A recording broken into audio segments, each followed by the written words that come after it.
കുറഞ്ഞ മദ്യത്തിന് നികുതി കുറച്ചു കൊടുക്കാനുള്ള ബക്കാടി കമ്പനിയുടെ അപേക്ഷയുടെ ഫയൽ നീങ്ങിയത് ശരവേഗത്തിലാണ്. 2023 തുടങ്ങിയ ഫയൽ UDF അധികാരത്തിലെത്തി 3-ാം ദിവസം വീണ്ടും സജീവമായി എന്നതിന്റെ തെളിവുകൾ റിപ്പോർട്ടർ പുറത്തുവിടുകയാണ്. മെയ് 18-നാണ് സത്യപ്രതിജ്ഞ. ഫയൽ സജീവമായി തുടങ്ങിയത് മെയ് 21-ന്. വെറും 2.5 മണിക്കൂർ കൊണ്ട് ഫയൽ മുഖ്യമന്ത്രിയുടെ മുന്നിലെത്തി. മുഖ്യമന്ത്രി കണ്ടതിന് ശേഷം ശരവേഗത്തിൽ നീങ്ങി. ജൂൺ 15-ന് മുഖ്യമന്ത്രി തീരുമാനമാക്കി. ജൂൺ 16 അതിരാവിലെ additional chief secretary Jyothilal file നീക്കി. അതിനുശേഷം 1 മിനിറ്റ് കൊണ്ടും 2 മിനിറ്റ് കൊണ്ടും ഫയൽ നീങ്ങുന്നത് കാണാം. അങ്ങനെ നികുതി ഇളവിന് വേണ്ടിയുള്ള ബക്കാടി മദ്യ കമ്പനിയുടെ വർഷങ്ങളായുള്ള കാത്തിരിപ്പ് ഈ ബജറ്റിലൂടെ അവസാനമാവുകയാണ്. ഇന്നത്തെ മുഖ്യമന്ത്രിയുടെ സെക്രട്ടറിയും അന്നത്തെ ടാക്സ് സെക്രട്ടറിയുമായ രത്തൻ യു ഖേൽക്കർ ഇതേ ഫയൽ അന്ന് കണ്ടിരുന്നു എന്ന് തെളിയിക്കുന്ന ഫയൽ മൂവ്മെന്റ് ഹിസ്റ്ററി റിപ്പോർട്ടർ പുറത്തുവിടുകയാണ്. LDF സർക്കാർ ഉള്ളപ്പോൾ ബക്കാടി കമ്പനി പരമാവധി ശ്രമിച്ചിട്ടും നടക്കാത്തത് UDF സർക്കാർ വന്നതിന് ശേഷം വളരെ എളുപ്പം നടന്നു എന്നതാണ് ബക്കാടി കമ്പനി കൊടുത്ത അപേക്ഷയുടെ ഫയൽ മൂവ്മെന്റ് ഹിസ്റ്ററി പരിശോധിക്കുമ്പോൾ മനസ്സിലാകുന്നത്.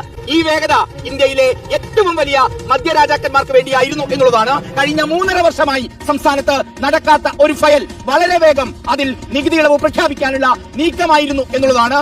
LDF സർക്കാരിന്റെ കാലത്ത് കിണഞ്ഞു ശ്രമിച്ചിട്ട് നടക്കാതിരുന്ന ബക്കാടിയുടെ താല്പര്യം പുതിയ സർക്കാർ വരുമ്പോൾ, PD സതീശൻ വരുമ്പോൾ അത് വളരെ എളുപ്പം നടപ്പിലാകുന്നു എന്നുള്ളതാണ്. മെയ് 18-ാം തീയതി സത്യപ്രതിജ്ഞ ചെയ്ത് അധികാരമേറ്റെടുത്ത് വെറും 1 മാസം പൂർത്തിയാകുന്നതിന് മുമ്പ് സംസ്ഥാനത്തെ 251% എന്ന് പറയുന്ന ഇന്ത്യൻ നിർമ്മിത വിദേശ മദ്യത്തിന്റെ നികുതി ഒരൊറ്റയടിക്ക് 120%-വും 170%-വുമായി കുറക്കാൻ കഴിഞ്ഞു എന്നുള്ളതാണ് ഗുരുതരമായ കാര്യം. ഒരാൾ പോലും അറിയാതെ, എക്സൈസ് വകുപ്പ് മന്ത്രി ലിജു പോലും അറിയാതെ, കോൺഗ്രസ് പാർട്ടി അറിയാതെ ഈ മദ്യം വിൽക്കാനുള്ള തീരുമാനം നികുതിയാക്കി പുനഃസംഘടിപ്പിച്ചു കൊടുക്കുന്നു, നികുതി ഇളവ് കൊടുക്കുന്നു. സംസ്ഥാനത്തിന് കടുത്ത ബാധ്യത. ഒരു മദ്യ കമ്പനി അവർ ഇവിടുത്തെ ഉദ്യോഗസ്ഥരെ ഇവിടുത്തെ രാഷ്ട്രീയക്കാരെ വിലക്കെടുത്തുകൊണ്ട് അവരുടെ ആവശ്യം സാധ്യമാക്കാൻ വേണ്ടി മുന്നോട്ട് പോകുമ്പോൾ അതിന് കുടപിടിക്കുന്നവരായി, അവരുടെ കീഴിൽ നിൽക്കുന്നവരായി എങ്ങനെയാണ് ശരവേഗത്തിൽ അത് പറന്ന് ബജറ്റിലേക്ക് മാറി വന്നത് എന്നുള്ളതാണ്.